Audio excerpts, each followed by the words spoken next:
a quelques années, les collines de la région de Kimwenza, près de Léopoldville, étaient de vastes étendues herbeuses entrecoupées de galeries forestières. Sur ce plateau dénudé du mont Amba, allaient se dresser bientôt les bâtiments imposants de l'université Lovanium, émanation de l'université catholique de Louvain. En quelques mois, les pelles mécaniques et les bulldozers avaient creusé, nivelé, déplacé des milliers de mètres cubes.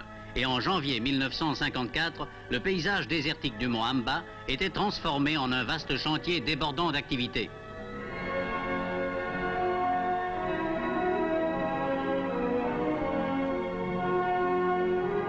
Il fallait assurer le logement des professeurs qui, bientôt au nombre d'une centaine, allaient éveiller la curiosité scientifique de jeunes rhétoriciens, africains et européens, sortis de l'enseignement secondaire et couronner ainsi un demi-siècle d'actions civilisatrices en matière d'enseignement.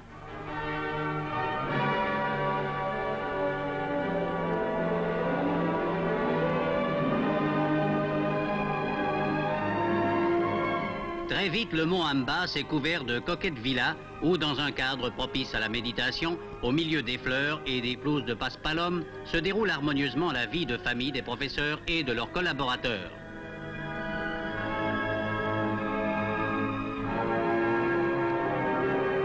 La plupart des étudiants de Lovanium vivent en internat.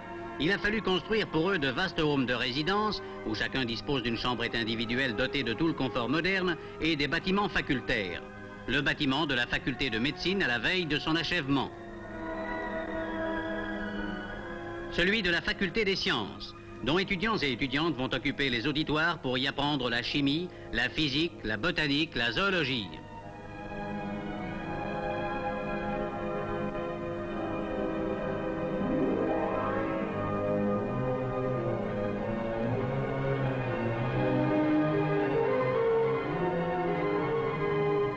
Le professeur de droit fait un cours sur les structures politiques et, comme dans toutes les universités du monde, étudiants et étudiantes suivent la leçon du maître et prennent force note. Toute cette jeunesse fait preuve en général d'une grande application. Elle connaît les responsabilités qu'il lui faudra assumer dans l'Afrique de demain. Ils sont aujourd'hui plusieurs centaines déjà à se répartir entre les diverses facultés et leur nombre croît d'année en année. Médecins, ingénieurs, juristes, fonctionnaires, pédagogues, économistes, ils seront demain l'élite intellectuelle du pays.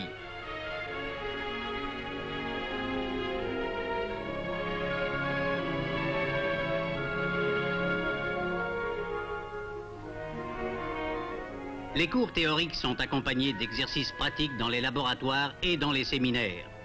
Nous assistons ici à des démonstrations de conductibilité et de résistance électrique.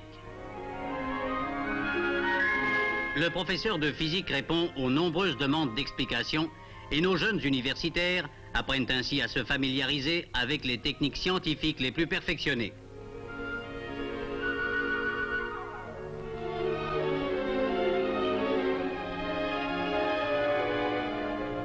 Dans le département de zoologie, 2 étudiants examinent attentivement quelques modèles d'histologie animale.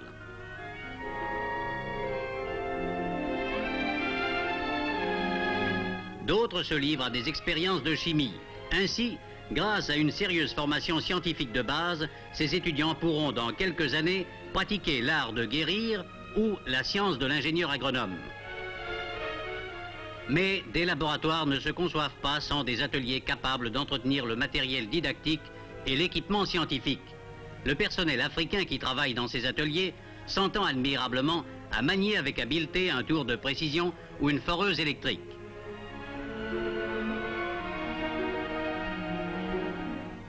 L'université ne se contente pas de distribuer aux étudiants le savoir, de les préparer à leur profession ou de les initier à la recherche scientifique. Elle veut en faire des citoyens complets.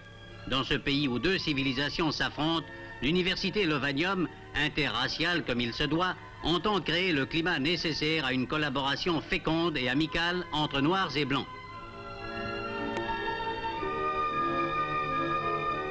Après une journée de dur labeur, les étudiantes, futures maîtresses de maison, reçoivent leurs camarades dans une atmosphère toute de cordialité. Ensemble, ils se retrouvent pour ces longues discussions qui sont le propre de leur âge. Plus tard, ils se rappelleront ces années de formation intellectuelle et d'enrichissement spirituel qui marqueront dans leurs souvenirs comme les plus belles de leur vie.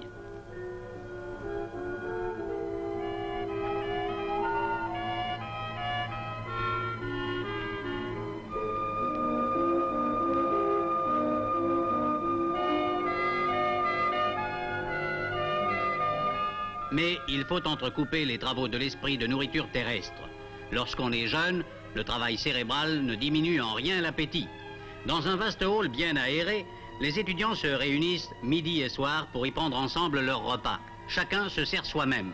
Munis de leur plateau, les étudiants défilent à tour de rôle devant un guichet où ils reçoivent à un prix modique une nourriture saine et substantielle.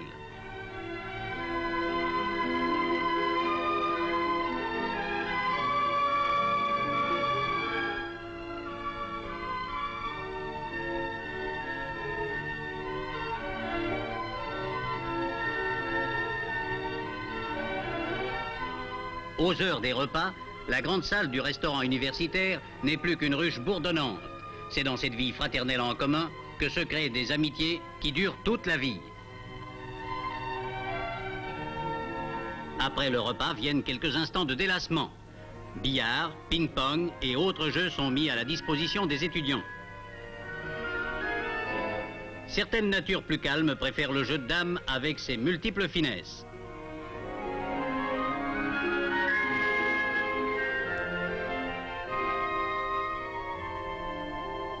D'autres jetteront leur dévolu sur le football de table et, dans le feu de l'action, une bonne bière ne se refuse pas.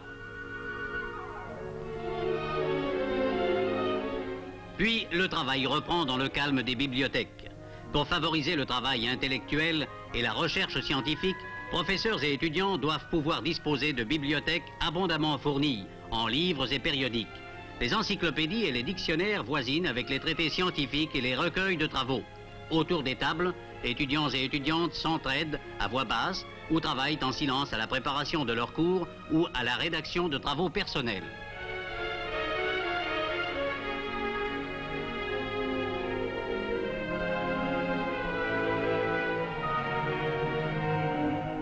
Et quand l'obscurité est tombée, chacun poursuit l'étude jusque tard dans la nuit. L'université Lovadium, dont le nom en consonance latine rappelle l'institution plus de 5 fois centenaire dont elle est l'émanation, est plus que toute autre réalisation un symbole d'espérance et de foi.